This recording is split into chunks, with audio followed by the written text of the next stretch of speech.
The moment you stop playing, you expect resistance, pushback, pressure. But that's not what happens. What happens is nothing. The world keeps moving, people keep chasing, the game continues without even noticing you left. And that's when it hits you. This was never as important as it felt. It only felt important because you were inside it. And now, standing outside, you see it clearly for the first time. Most people aren't obsessed with the game, they're afraid of what's left without it. There is a moment most people never allow yourself to reach, not because it is impossible, but because it is too revealing. It is the moment when you quietly step back from the game everyone else is still chasing: status, validation, constant progress, and for the first time, you stop participating, and what you expect to feel is freedom. But what arrives first is something far more unsettling: irrelevance. A strange, disorienting sense that without the game you are no longer visible, no longer measurable, no longer easily understood, not by others and perhaps not even by yourself, because if your worth is no longer defined by movement, then what, exactly, are you? Most people never stay in that question long enough to hear the answer. They return to the game, not because they love it, but because it gives them a shape. Modern culture has perfected this system. It does not force you to play, it convinces you that you already want to. From an early age, you are taught to move forward, achieve more, improve faster, stay relevant. Your identity becomes tied to motion itself. If you are progressing, you exist. If you are still, you are falling behind. There is no neutral ground, and so stillness becomes dangerous. Reflection becomes inefficient, and stepping away becomes a kind of silent rebellion that few people understand. Because the system does not measure depth, it measures output. It does not ask who you are, it asks what you produce. And as long as you keep producing, you are rewarded with something that feels like meaning, but it is not meaning, it is reinforcement.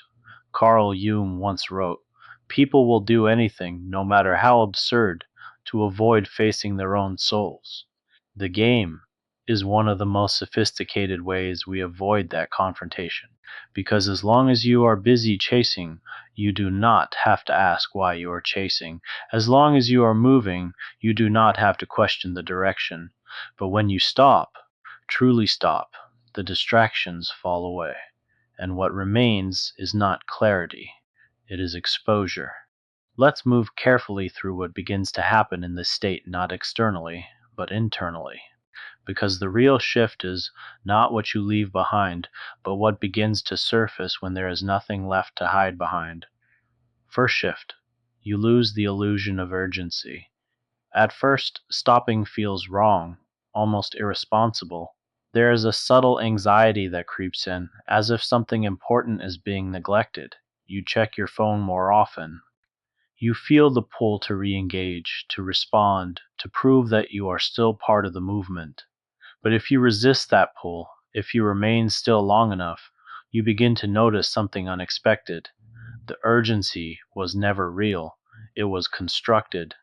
Deadlines, expectations, timelines, they create the feeling that everything matters immediately, that if you do not act now, you will fall behind. But behind what?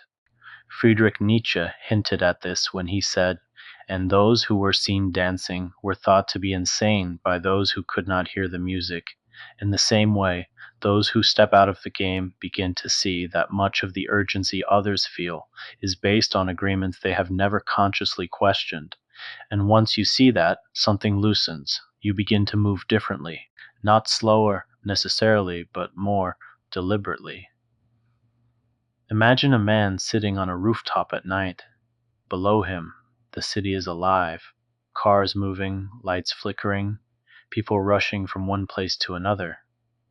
From above, it all looks urgent, but from where he sits, it looks repetitive, predictable, almost mechanical. For the first time, he is not inside the rhythm. He is observing it, and in that distance, urgency begins to dissolve. Second shift: You become invisible to the system. When you stop playing, something subtle happens. The system stops noticing you. Not in a dramatic way, no one announces it, but the feedback fades. Fewer validations, fewer responses, fewer signals telling you that you are doing well. Because for so long, your sense of self was partially reflected back to you through others. Approval, recognition, attention. Without these mirrors, identity becomes less stable. You begin to ask questions that were previously unnecessary. Am I still valuable if no one is watching?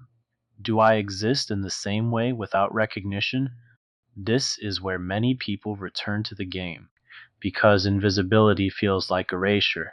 But if you stay, if you allow the silence to deepen, you begin to realize something important. You were never invisible. You are simply no longer being measured. And there is a difference. Viktor Frankl wrote, "When we are no longer able to change a situation, we are challenged to change ourselves." Here, the situation is not external, it is internal. Without constant reflection from the outside, you are forced to encounter yourself directly, and that encounter is unfiltered. Third shift, the return of the disowned self. This is where the process becomes deeper and more uncomfortable, because once the noise of the game quiets down, something else begins to emerge. The parts of you that were previously suppressed, interests you abandoned, thoughts you ignored, desires that did not fit the structure of your life. Carl Jung called this the shadow, the aspects of the self that are rejected or left undeveloped because they do not align with the identity you are maintaining. When you are fully engaged in the game, the shadow remains hidden. There is no time, no space, but in stillness it returns, not as clarity, but as discomfort. You may feel restless without knowing why, drawn to questioning decisions that once felt obvious. This is not confusion, it is reintroduction. You are meeting parts of yourself that were never given expression, and this meeting is not always pleasant, because the shadow does not only contain creativity and authenticity, it also contains fear, regret, unlived potential. Everything you postponed in order to keep playing. Picture a woman sitting alone in her living room late at night. The television is off, the phone is silent. For years, her evenings were filled. Work, messages, plans, distractions. But now, there is space. And in that space, thoughts begin to surface. Not about what she needs to do tomorrow, but about what she has not done for years. Things she once cared about. Versions of herself she quietly abandoned. She is not overwhelmed, but she is no longer distracted. And that changes everything. Fourth shift. You begin to redefine meaning. At some point, the discomfort begins to transform, not disappear, but reorganize. Because once you are no longer driven by the external game, you are left with a more difficult task. You must define meaning for yourself. And this is where many people hesitate, because external meaning is simple. It is given to you. Internal meaning must be discovered. It requires honesty, it requires uncertainty, and most of all, it requires responsibility. You can no longer blame the system for your direction because you are no longer following it. This is where the process becomes quiet, less dramatic, but far more real. Meaning begins to shift from achievement to alignment, from recognition to coherence. What should I do? To what is actually true for me? And this question does not have an immediate answer. Unfolds slowly, through attention, through reflection, through a willingness to sit with yourself without needing constant distraction. There is a temptation to romanticize this stage, to see it as freedom, but it is not that simple. Because with freedom comes exposure, and with exposure comes responsibility. You are no longer carried by the current. You are choosing your direction, and that choice cannot be outsourced. Now imagine an older man sitting quietly near a window. The afternoon light is soft, the room is still. There are no notifications, no expectations pressing in, just time, and in that time, a different kind of evaluation begins, not of success, but of truth. He is not asking how far he went. He is asking whether he went where he actually wanted to go, and this question carries a weight that no external achievement can answer. This is the existential peak of the journey, because eventually, the game loses its relevance entirely, not because it disappears, but because you see through it. And once you see through it, you are faced with something far more fundamental. Your life is finite, and the question is no longer whether you kept up. It is whether you were present, whether you were honest, whether you allowed yourself to become something real or remained something acceptable. Carl Jung once said, "The privilege of a lifetime is to become who you truly are." But this privilege is not given, it is chosen, often quietly, often alone, often in moments when no one else is watching. Stopping the game does not make life easier. In many ways, it makes it more demanding, because you can no longer hide behind motion, you can no longer confuse activity with meaning, you can no longer rely on external structures to define who you are. But in exchange, something else becomes possible. A life that is not optimized for approval, but grounded in truth. A life that may not always be understood, but is internally aligned.